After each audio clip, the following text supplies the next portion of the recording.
I'm glad you're here, and that shows you the kind of interest and the differentiation this IP has. But now we have Mr. Mehta.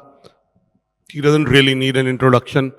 When I was younger, I used to do the show called Khana Khazana, and that's how I first watched you. That tells you I'm old, I'm closer to your age. Right? I know you're 29th April born. That's the first thing I see in any person. But first of all, Mr. Mehta, my condolences. Mr. Satish Shah passed away last week. I know he was a good friend of yours. And let me ask you, do you consider yourself healthy? Well, I think health for me is a combination of two things. It's about how you feel, and if you ask me how I feel, I consider myself healthy. Uh, I don't measure health by numbers, weight, BMI, other things. I have to feel correct about myself. I have to feel uh, ready to take on the day, ready to be able to create, ready to be able to do what I love the most, that is filmmaking. So for me, health is a means of being able to do what you do for a longer time, uh, until you until your last living breath. That for me is good health, and that is what I strive for.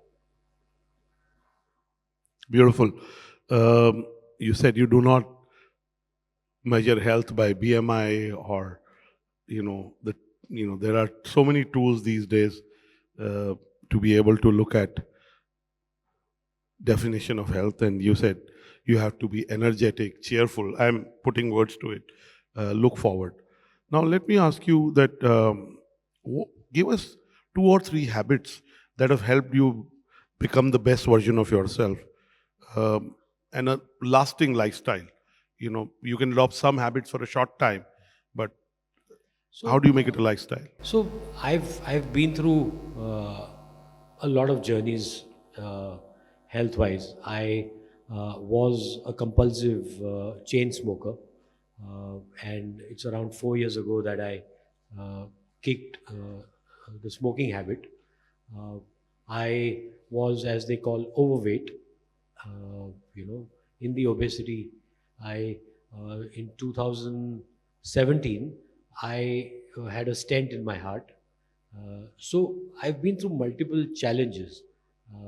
During COVID, I was told that I was in the pre-diabetic range, almost, you know, heading towards diabetes, because my family history of uh, cardiac and diabetes was, cardiac problems and diabetes was going to be uh, come and bite me. So all those things put together, I decided to take life into my own hands, and I said, I cannot let family history or these numbers decide how I'm going to lead the rest of my life. uh, I cannot let my filmmaking be affected, and for me that is the most important thing that I do every day, is to tell stories. And if my storytelling is going to be impacted by my habits, I need to kick those habits. And so I drink very rarely. uh, I have stopped smoking, and I have maintained a consistent, so consistency for me is important. So I have been working out, I have invested in working out, and I work out regularly. And I do everything that I do under medical supervision. So in between, there was this whole conversation. A lot of my colleagues and friends in private, we talk about things like the GLP-1, drugs that are available today for diabetes primarily. Munzaro and Munjaro, Ozempic, Ribelsis, a range of that. So, there's so much stigma around it because people don't talk about it. They don't speak openly about it. I started a Munjaro journey approximately 2 years ago, and under medical supervision. It was recommended by my doctor. I started on a dose, and it's been tapering down ever since, and that has helped the journey. It is not everything, so because of the stigmatization, because people don't talk about it, people think that it's a syringe that you take and it throw all the air out of your body. It's none of that. It's It's one more input into a healthier lifestyle. well, it is meant to correct certain Metabolism. lifestyle metabolic changes that have occurred in your body. It is meant to correct those, like any other medication. You take blood thinners for arterial blockage. You take crocin for fever. Similarly, Munjaro is a medication, and its misuse, its rampant misuse, is because people don't talk about it. Yeah, because they do overdose. They don't own Excess. up to it, they don't accept it, and there's nothing. I mean, I don't know why. It's not cocaine. Now you said you quit smoking. One of the drugs that I use is food. Food again. What is the food that you gave up to be able to have a Nothing. health? So one of the things that I've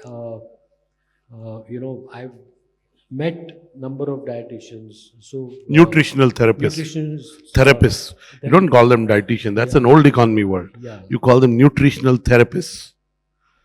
So I've met number of them, and I have not stopped eating anything. I am not. I eat sweets because you can deprive yourself of all the nutrients that are available in nature for a limited period of time. So I visited Rujuta Devekar, who said, stop naming things. I have so much protein, so much carbs, so much this. Have balance. So it's a lot about balance. It's about consistency. When do you eat? How much do you eat? And what do you eat? And I'm a foodie. I'm a compulsive foodie. I cook, I eat, and I have not given up those. Food is not a habit. Food is a necessity. Smoking is a habit. Drinking is a habit. Laziness is a habit. Lethargy is a habit. I mean, those are the things you need to kick, not food.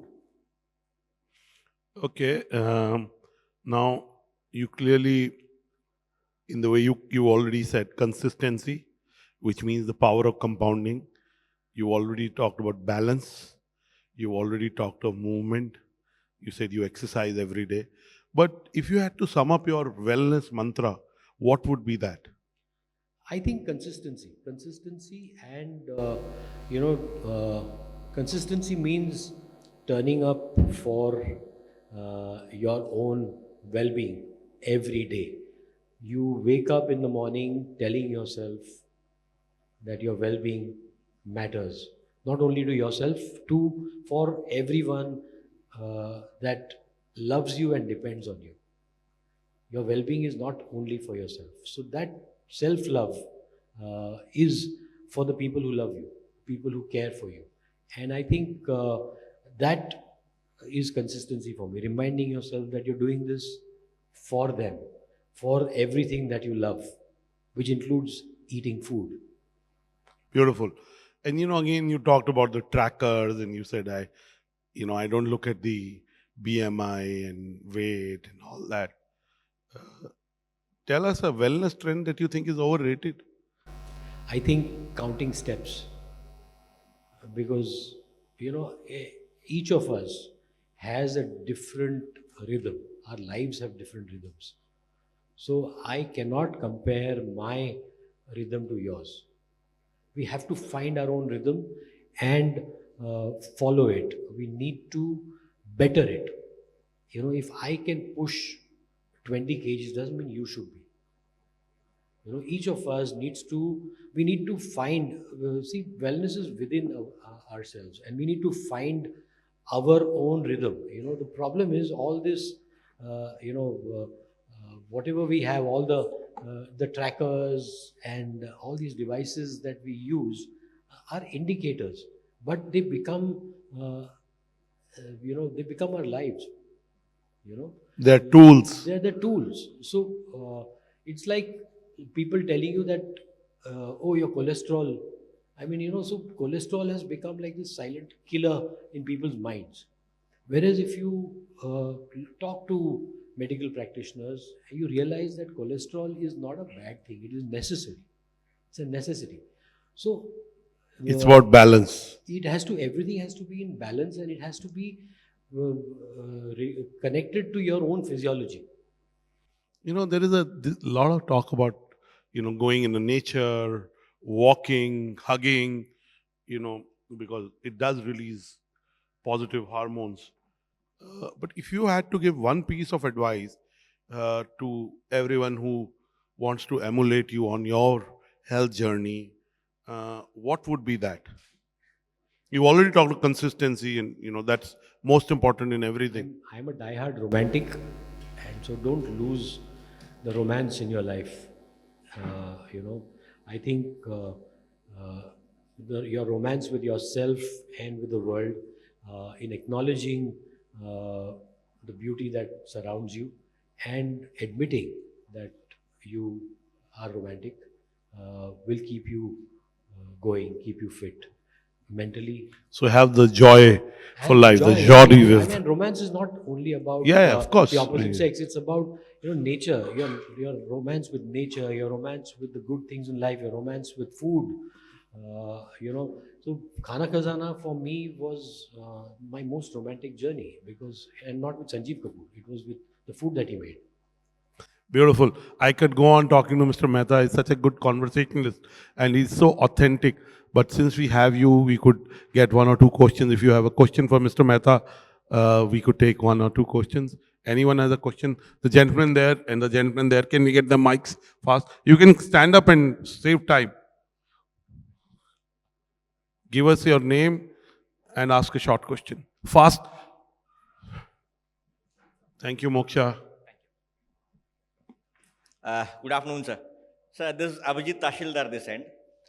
You just spoke about consistency, and it's really very much correct that you need consistency to reach a goal, to reach a destination. So, can you guide us? How can we build consistency? Tell your wife your schedule. No, but we'll leave it to you.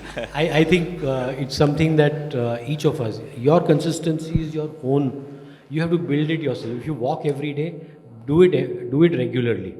Try to just build endurance on a day-to-day basis. If you walk 10,000 steps, if you walk for 1 hour, try to walk for 1.5 hours. Do it consistently, do it regularly. That for me, it's very simple. I mean, there's no rocket science. Okay. If you work out every day, work out 5 times a week. Do we have also find time for rest? Yes. And find time to sleep. Sleeping consistently is also equally important. Restful sleep. Sleep is as important as exercise. Thank you. The gentleman there. Thank you. The gentleman there. Can we get him a mic? Can we be very active and not waste time on mics?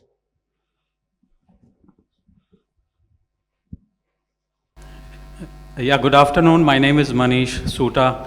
I'm 55 years young, but I have this discussion was absolutely insightful. Ever since I have started moving into the fitness journey, yes, I absolutely agree with you that the romance with thyself has increased. My question here is, as the title of the summit is Fit 40 above 40, the trend also that we are seeing, reading, is that folks who are beyond 40, right? Either they overdo things and then it impacts their health. I know of a lot of CXOs who've had mishaps from where they have not been able to recover. So what's your advice for all of us who are 40 and beyond so that we can maintain the right balance in achieving our fitness levels? Thank you. Which is what I keep saying, that, whatever I do, if I'm taking any medication, if I'm taking things like a GLP-1, then it's under medical supervision. If I'm pushing myself to a certain amount of workout, I invest in a trainer. I make sure that it is being done within my own physical possibilities. You know, you have to recognize your own. I think you need to build a relationship with yourself, with your mind and your body. You have to recognize stress. You have to recognize physical and mental stress, and by recognizing it, you will learn to deal with it. And how do you brought in a very important, how do we, as CXOs, we all have stress, we have deadlines. How do you deal with stress, Mr. Mehta? Well, I live in the most stressful industry possible, because every second day offers new challenges, and I think it is about taking each day as it comes, taking each moment, as it comes, and realizing that no hurdle is bigger than your own wellness. Beautiful. My last question to you, and we'll wrap up. If we met you next year at this summit, what would you have achieved? Are there health goals this year you have? You look fit, you look happy, you look contented. But are there any more goals that you wish to achieve? I want to make some more money. Okay. Thank you so much. Financial abundance also leads to good health. Yes. That's one of the components. It's a necessary condition, but it's not a sufficient condition, as they say in statistics. Please give Mr. Hansal Mehta a big round of applause.